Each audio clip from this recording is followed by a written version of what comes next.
Bien-aimés chers frères et sœurs, sois bénis, sois prospères. Je prie que le voile de l'obscurité, que les écailles tombent de tes yeux. Je prie que Dieu te l'enlève. Je prie que tu te réveilles, que tu découvres ta vie, que tu cesses de te décourager, que tu cesses de te plaindre, mais que tu te lèves dans la prière, dans l'espérance, pour réussir ta vie. Que tu cherches à découvrir qui tu es. Parce que lorsque tu connais qui tu es, tu quittes du désespoir et tu mets en toi la confiance parce que tu sais d'où est-ce que tu viens, où est-ce que tu vas, ce qui t'attend comme bénédiction et tu vas te mettre au travail avec assurance malgré les perturbations. Le nénuphar traverse la boue, les courants d'eau et sort à la surface de l'eau, produit sa fleur qui est le lotus aux 1000 pétales. Malgré les perturbations, le roseau, flexible et petit qu'il est, lorsqu'il y a des tempêtes, se courbe mais après la tempête se relève.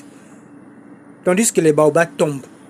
Donc, toi qu'on déteste dans ta famille, toi qu'on n'aime pas voir, on parle mal de toi, alors que tu n'as rien, pas de maison, pas d'emploi, pas de mariage, pas d'économie, pas d'épargne.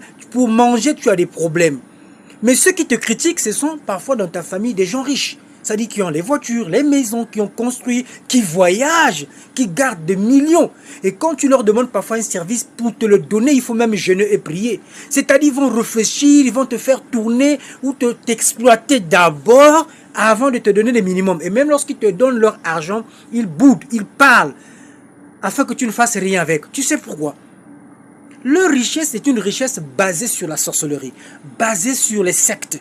Les pratiques, ils ont vendu parfois leur âme, ils ont sacrifié parfois des gens, ils se servent parfois des étoiles de plusieurs innocents de la famille. Mais toi, lorsqu'ils te voient dans le spirituel, ils se rendent compte que tu as tout ça.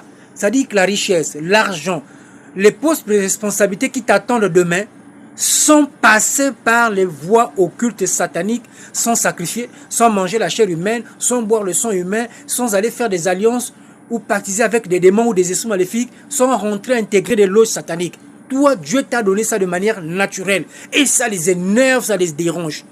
Alors ce que tu as à faire, de ne pas te décourager, même si on critique l'église que tu as choisie, même si on critique la religion que tu as choisie. Généralement, tu seras comme quelqu'un qui n'existe pas de la famille, qui n'est presque même pas membre de la famille.